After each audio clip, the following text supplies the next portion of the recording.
Tonight's Tipline investigation exposes a flawed city policy that's supposed to help protect people. Instead, it might be doing just the opposite. It's been going on for years, and by the time Santa Barbara homeowners figure out what's going on, it's too late. You know, the city is, doing me wrong and a lot of other people wrong. That was Ann Childress in November after city inspectors found major code violations at her home on Calle Cortita. Contractors were busy ripping out an illegal staircase when inspectors discovered more violations. Oh, are you kidding? I had to quit my job to move away. I can't afford to live here anymore now. It's costing me more and more money. It's not right. Childress is in the process of selling her Santa Barbara home of 16 years. The buyers were ready to close the deal in October. That is, until the issue of a ZIR came up. Never heard of a ZIR? That's okay. Most people haven't. ZIR stands for Zoning Information Report. The city requires that a seller get one before they sell their home.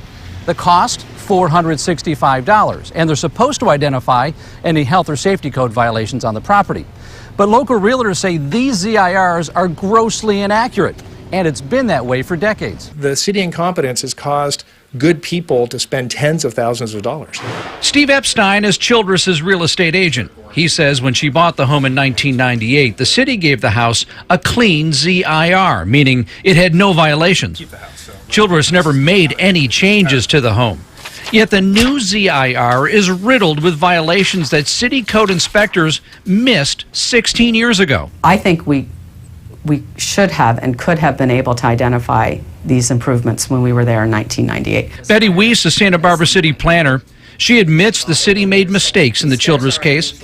Weiss also admits clean ZIRs from years ago are coming back to haunt homeowners today. You may have one. You may think everything's fine, and the next time you go to a sale, all of a sudden, there's the bomb waiting to go off. Ed Fuller is president of the Santa Barbara Association of Realtors. He says local realtors have been fighting with the city over this issue and trying to find a solution for the past 5 years.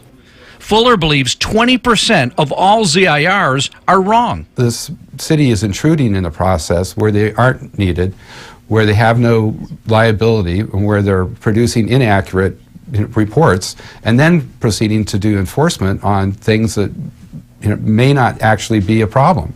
Fuller and other realtors suspect it's all about money. They say Santa Barbara is one of the few cities in the entire state to require ZIRs. The fees are too high, and the number of enforcement cases went up during the recession. Mayor Helene Schneider disagrees. This process does not have it's not 100% cost recovery. It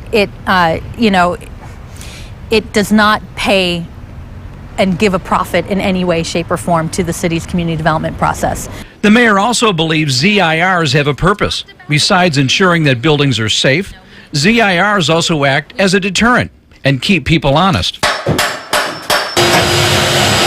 But what about honest and innocent homeowners like Ann Childress? I just want to sell my house. It's now February, and the sale is still on hold as contractors correct all those violations. The wall used to be right there touching, and now we're just doing this and moving it off a half inch. Rebuilding that exterior wall cost Childress another $12,000.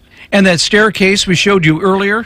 $28,000. Childress, like other homeowners stuck in this ZIR nightmare, did nothing wrong.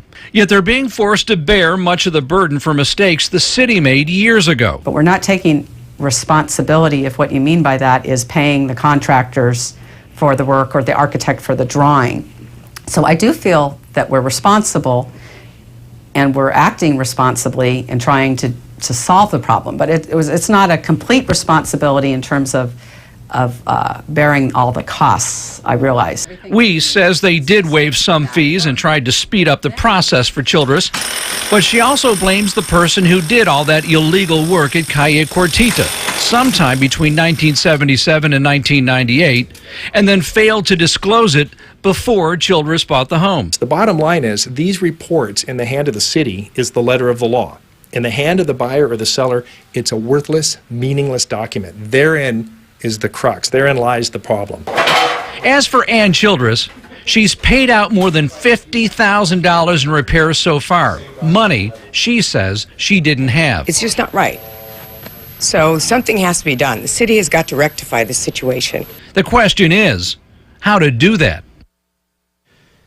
Mayor Helene Schneider tells me the council will get an update from all sides in the next few months. Now, if you're probably wondering why the city didn't just grandfather in or waive the violations, city officials tell me they can't grandfather in something that is illegal or unsafe, even if they are the ones who missed it.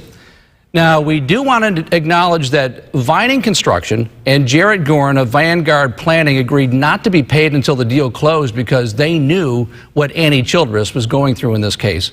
And even the buyers, who lost about $10,000, they hung in there to the very end. Boy. And we just found out that they signed off on all these things just a couple days ago, all the violations, and they hope to close by this Friday. They hope to close. Keep fingers crossed. What a financial kick in the stomach, though. Yeah. Oh, all right. Well, coming